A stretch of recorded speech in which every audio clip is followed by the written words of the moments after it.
What's going on, Falcon fan? This work I do coming back at you with another video. And today we're going to talk about the keys to victory to getting a win against the Commanders once again at home. Hopefully, we can make it happen. Um, I'm not going to keep harping on it, but guess what, guys? Home field advantage. The fans are showing up. We doing our things, being loud, helping our defense out. So once again, let's continue to do that once again to this Sunday. That's what we got to do. Today rundown is going to be about Van Jefferson, what he can bring to this team, what it actually means for the Atlanta Falcons in his last year, his contract. I want to talk about injury report, of course, going into this week, where everybody stands from both teams. And we'll get into the defensive keys, the offensive keys, and the special team keys, of course. So, guys, with that being said, if you have not already, go ahead and please subscribe to the channel. Please hit that notification bell so you know when I drop another video. Please hit the like buttons. I know you guys out here that talk about. Then please share my video throughout the YouTube universe so more people can come in and hear me talk about. That's right, these Atlanta Falcons. So, guys, get right into the first topic of the day, which is going to be about Van Jefferson, a guy who has been in the league for a while. Got drafted with the Los Angeles Rams. Actually, played with Kyle Pitts at the University of Florida. So, coming back home with somebody familiar to him that probably could, make it more easy his transition in his last season, last season of his contract coming into the Atlanta Falcons. Right, Van Jefferson, the Atlanta Falcons had to give up a 6th-round 2025 pick. He, and they gave away a 7th-round pick to vice versa, as you were. They gave away the 6th-round pick and they got a 7th-round pick in 2025 for Van Jefferson. This is a low risk, high reward move this season for the Atlanta Falcons. You never know what's going to turn out. Of course, he's in his last season of his contract, so this could just be, a show me what you got kind of season for Van Jefferson, a guy who actually played with the Atlanta Falcons as well. But Jefferson's coming in with 101 receptions, 1,499 yards, 10 TDs, and 49 games played. Jefferson runs a 4.39, so another guy that can actually take the top off. If you go back and look at some of his highlight, majority of his catches is going downfield from, obviously they had a cannon of an arm over there with Matthew Stafford throwing him some deep balls. But a guy that can make defense think twice about, stacking the boxes and things like that. Because when this guy get over your head, you're not going to catch him. This is something they probably want to do with a guy like Scotty Miller. But now we got two guys that run that 4.3 that's really fast. Now Jefferson is bigger. He's 6'1". Maybe be a little bit up with Arthur Smith's speed, because we know he like bigger receivers. But we did see Scotty Miller get some more touches this past weekend, and it's going to be interesting to see what Van Jefferson can actually bring to this team. Now, of course, they had to make correspondence move with that, so they had released Andre Smith, but they brought him back on the practice squad today. Zay Malone is another guy that they released, but they also brought back another guy that was here during the training camp period, and brought another receiver, brought him on our practice squad. So we love to see that.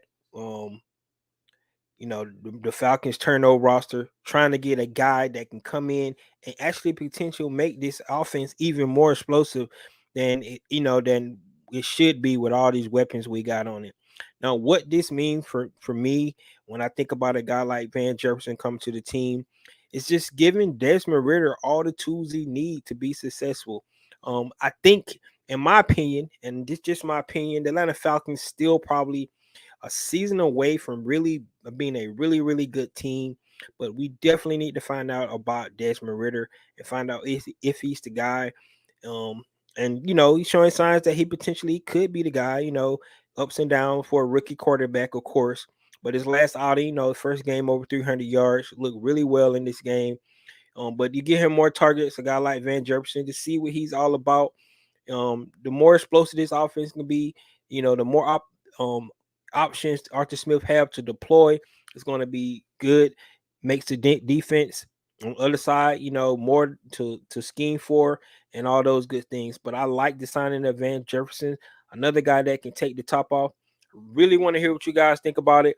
Now, the question is, and a lot of people was out there, even myself, were thinking that the Atlanta Falcons can definitely go out and secure another pass rusher.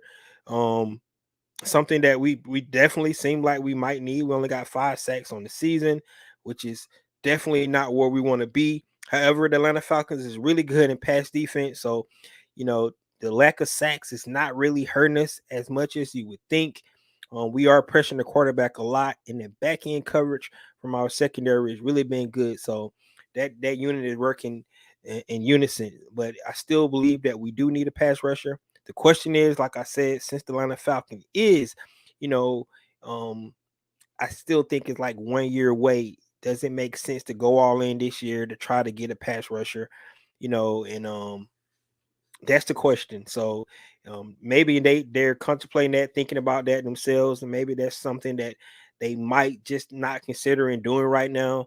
Um, but bringing in a guy like Van Jefferson is still just, in my opinion, giving Desmond Ridder more options, giving Arthur Smith more options to scheme, making the defense on the other side think about more guys. But this is a guy that can actually, you know, really stretch the field a lot. Him and Scott Miller both running 4.3s.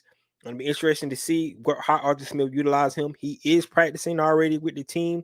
It'll be interesting to see if he's even active this week, and see if he get any playing time. So, welcome to Atlanta, Van Jefferson. I know you got a lot to prove because you are in the contract year. So we'll see how Arthur Smith utilize Van Jefferson moving forward. So, guys, let me know what you think about him. All right, our next topic today is the injury report. Of course, we got to know who's in and who could potentially be out from both teams. We'll start with the Commanders. They only had 2 guys on the injury report today: tight end Curtis Hodges, and cornerback Christian Holmes. So both of those guys um, probably don't play a big role into just probably some depth guys for the Commanders. So when you think about that, I think the Commanders coming in pretty healthy. They had a mini bye. They played last Thursday, so they pretty sure they had enough time to scheme up for this Falcons teams, because this is going to be a really tough contest for us. But look like the Commanders are coming in pretty clean, looking at their injury report. For the Atlanta Falcons injury report, we had 3 guys limited today: Caleb McGarry with his knee, Bud Dupree his wrist, and Jonnu Smith with his ankle. All those guys was limited today at practice. That's a good thing when they say limited, that they did not have the did not practice designation. So all those guys would potentially play. It'd be interesting to see if Caleb McGarry go.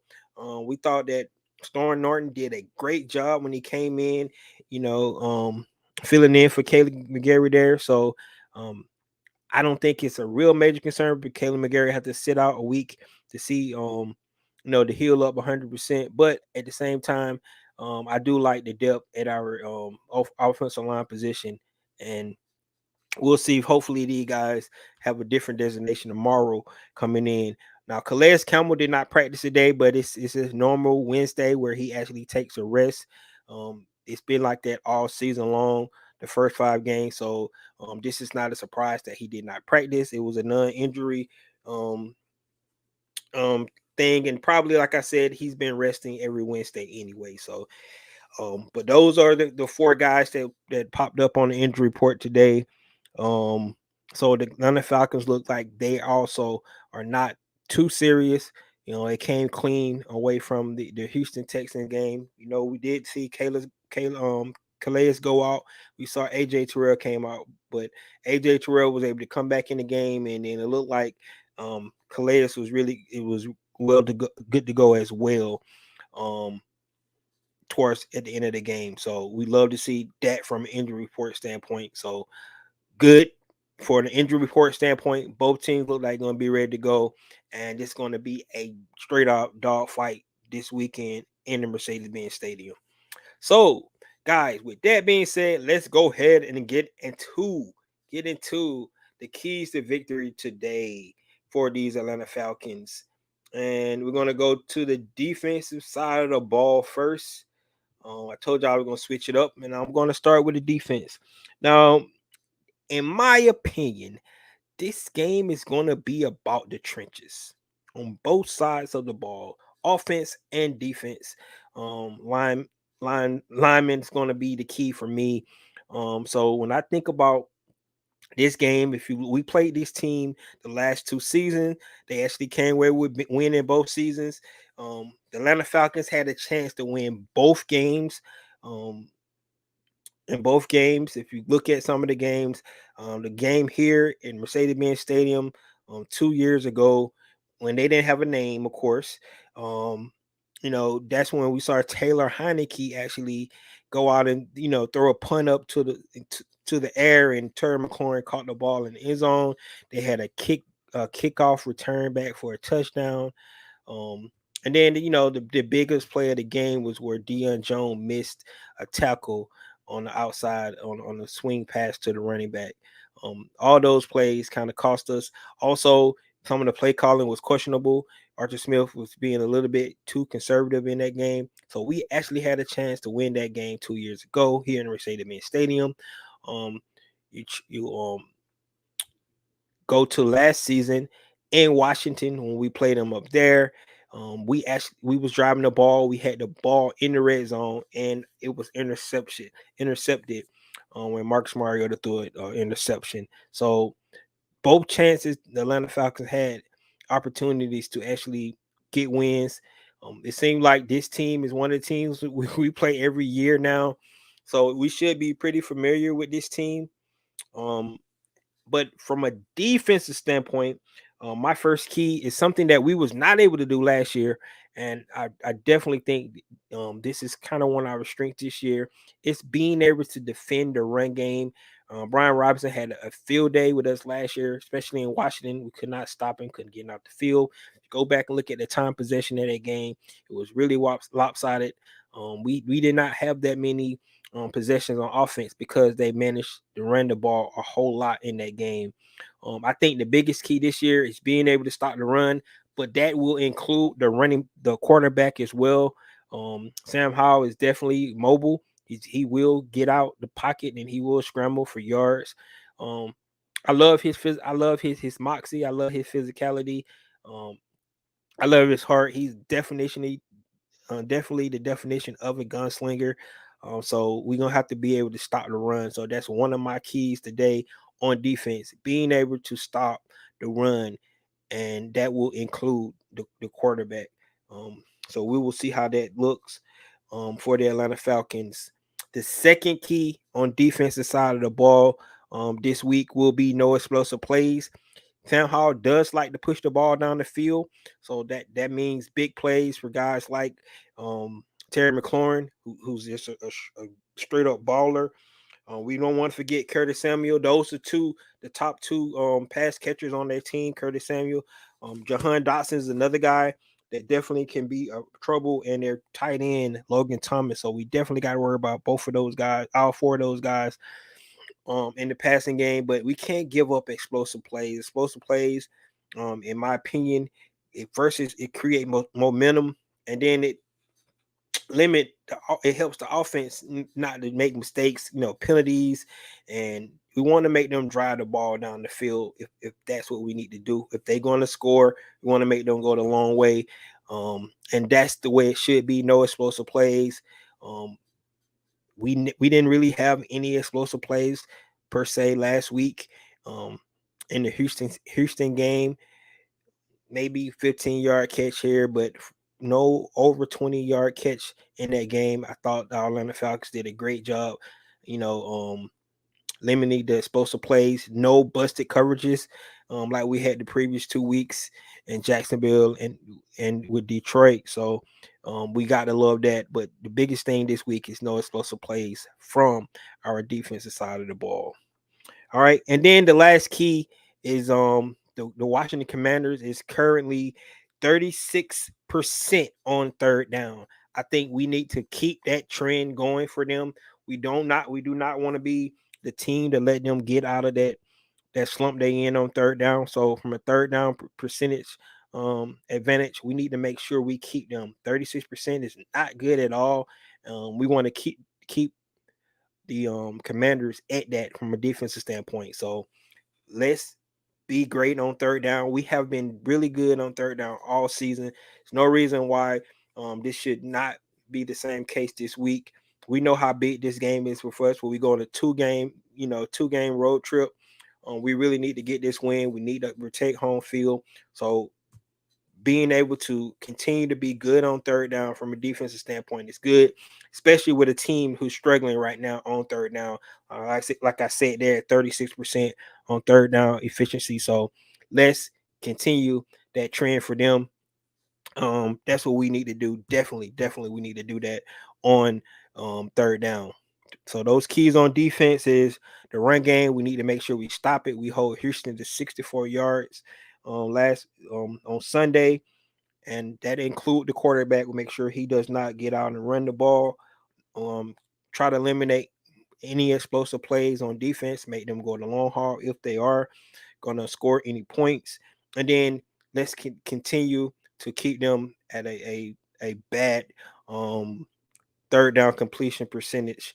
And we can do that. I think we'll definitely be able to come away with the win here in Atlanta at the Mercedes-Benz Stadium. All right. Let's go to the offensive keys. And for the offense this week, definitely. I think once again, I'm gonna repeat. This is all about the trenches, and we talk about the offensive line, and then you look at these guys' defensive line. They got 4 first-round picks on that defensive line. And you look at Sweat himself has 4.5 sacks. Right, so Montez Sweat is that guy. He's definitely going to come out and he's going to try to rate the game. That's definitely something that we cannot have. So Montez Sweat, Chase Young is with 3 sacks himself. So we're going to have to be able to make sure this is a trenches game for us. Deron Payne is another guy, and of course, you got Allen. So all 4 of those guys is on defensive line. Solid, stout defensive line. We got to be able to just control the line of scrimmage. So that's going to be my first key. We got to be able to win the line of scrimmage in this game. We can't give up pressure. I thought the Atlanta Falcons offensive line played really great in the game this weekend against the Houston Texans. No sacks allowed. We did have problems rushing that ball. That's fine. But we stuck with it. 36 rushing attempts. That's sticking to your guns by Arthur Smith. You love the balance that he had. But we have to be able to control the line of scrimmage with they got a good solid defensive front. So kind of limit Sweat and Chase on the outside and try to limit Payne and Allen for making havoc in the middle there and giving Desmond Ridder time, open up run lanes for our running backs, and that's what we hope to see. So I can't wait to see how this offensive line responded once again at home, and that's going to be my first key for offense: win the line of scrimmage. Second key, I just talked about it, is continue to balance offense that we've displayed on Sunday. That's really, I think that was been Arthur Smith's goal all season long, is to have that balance, and that's definitely what we need to see. The balance is important. You got to be able to run the ball, and if just the run attempts is huge, right? Because that keeps the defense honest. We do that. Maybe we can create those explosive plays, from a guy like Van Jefferson or a guy like Kyle Pitts or a guy like Scotty Miller, right? That's what we want to do to get on the other half, on the top of these guys, right? Because if they're going to bite up on that run game, because they know we do have a dynamic run game, we can actually maybe sneak a guy over their head and hit them for a big one, right? That's what we're trying to do. That's why you have to continue to run the ball and then utilize that run game to set up your pass game. I thought they did a great job this Sunday with that. Arthur Smith really called a good game. 10 different guys was able to catch a pass in that game. And like I said, even though you look at the run average, yard per carry in that game, 36 rushing attempts is huge. And we need to make sure we continue that. So continue to balance. That will be my second key for these Atlanta Falcons on the offensive side of the ball. And then the third key, I think, is really huge. We got lucky this past Sunday, but we cannot turn over the ball. Um, that's on all both phases, special teams and definitely on offense. No turn over the ball, no interceptions, no fumbles. Of course, we have to be able to not turn over the ball in this game. We definitely lost the turnover battle in the last two games. Came away with we 1-1 in that aspect, but we got to be able to, and I think this is really huge for us, not turn over the ball. So we need to have a cleaner game. I think we got away with it. You have 2 turnovers, 7 penalties, 55 yards. Some penalty was really crucial. So that's going to be big for us this week.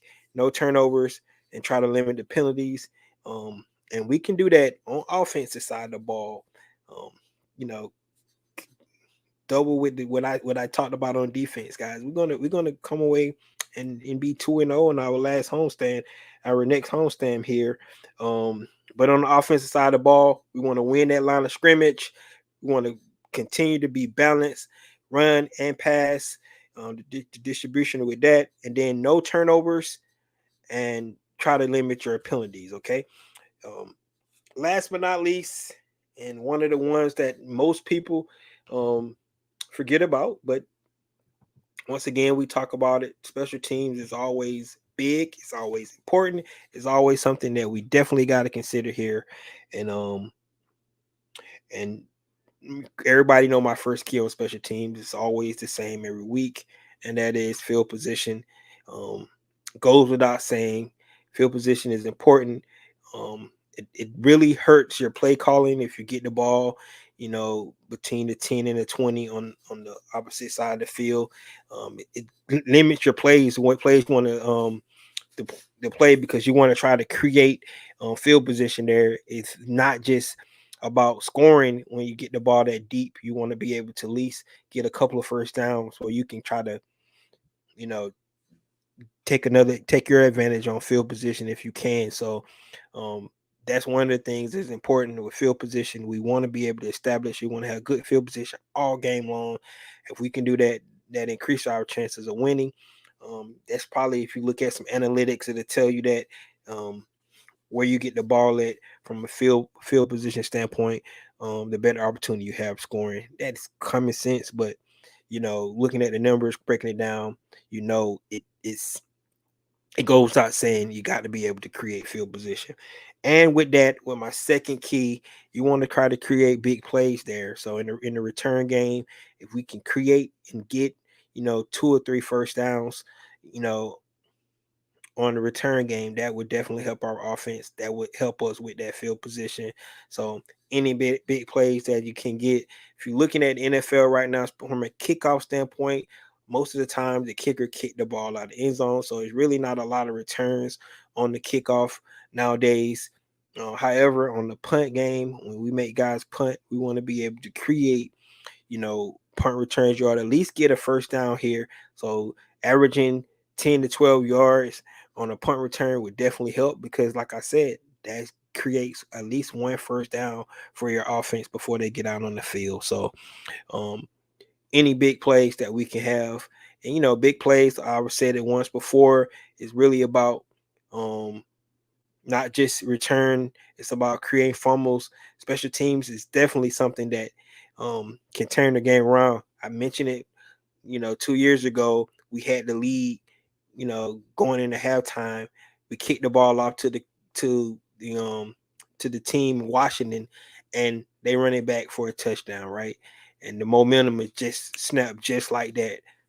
Feeling good, had the lead, kick the ball off, they run it back for a touchdown. Definitely something that we do not want to see. Explosive plays like that, big plays like that on special teams. Special teams definitely can be a momentum shifter for any team, So that's what we need to do on special teams. So guys, those are my keys today. I think it's going to be a good game. Once again, I think it's going to be a physical game. I think it's all about the trenches this week. We don't want to see regression from offensive line. We don't want to see regression for Desmond Ritter. We want to see, you know, a uptick or stay consistent to where you were. Now we seen it on tape. We know potential this offense can be. Still left a lot out there. 2 fumbles in the game, penalties that hurt our scoring drives that we had. So definitely a lot to be desired, but we did like we seen, and I don't think, we need to take a step back. We need to continue to be better there. The defense, man, playing lights out. Continue to do what you do, and if we can do that, guys, the Atlanta Falcons have good opportunity to win this game this weekend. We don't look forward one game at a time. So I can't wait to see what the Atlanta Falcons put out there for us on Sunday. What's going on, EQ? Get right tackle some help with pain. Yes. Yeah, yes. He is. You're correct. Sweat, man. Sweat got 4.5 sacks. Kind of remind me of Brian Burns, man. I just don't want, one guy coming in and wrecking the game for them. He's definitely going to be coming off the edge. Also with Chase Young on the other side, he has 3 sacks himself. So that's a great point. And if you're looking at a guy like Montez Sweat, Chase Young, Deron Payne, Allen himself, all those guys, man, they that's a good defensive front that they have. You would think they would be better than they show, but still solid. We got to be able to run the ball. If you look at what the Eagles did, the Eagles was able to run a little bit on them. The biggest thing though, the Eagles was able to pass. All right, so we got to be able to be balanced. Like I said, my second key on offense, we need to make sure that we are balanced. So, guys, that's all I have today. Make sure you check the video out. I put the video out late. I think I put it out like 20 minutes before I got on here. So, but it's recordings out here. Definitely go out, look at it, come back, give me your feedback. Let me know what you think about, the keys to victory this week from Ricundo, the real Falcon fan. Also, let me know what you think about Van Jefferson coming to this team, what he potentially can help with his offense. Like I said earlier, I think it's just giving Desmond Ritter more weapons, more tools to add to his toolbox to see, if he's going to be the guy. I think they have gave Desmond Ritter everything he needs to show that he can be a franchise quarterback for the Atlanta Falcons, and this is just another, weapon for him to have at his disposal. A guy that has 4.39 speed that can take the top off of a defense. I always love things like that. He said, Van is a deep threat for sure. Yes, the only question you got, man, if you're looking at his highlights, you see who throwing him the ball. Matthew Stafford has a rocket. I'm not gonna even try to compare arms between Desmond Ritter and Matthew Stafford. So it's like that guy just put it out there and Van Jefferson gets it.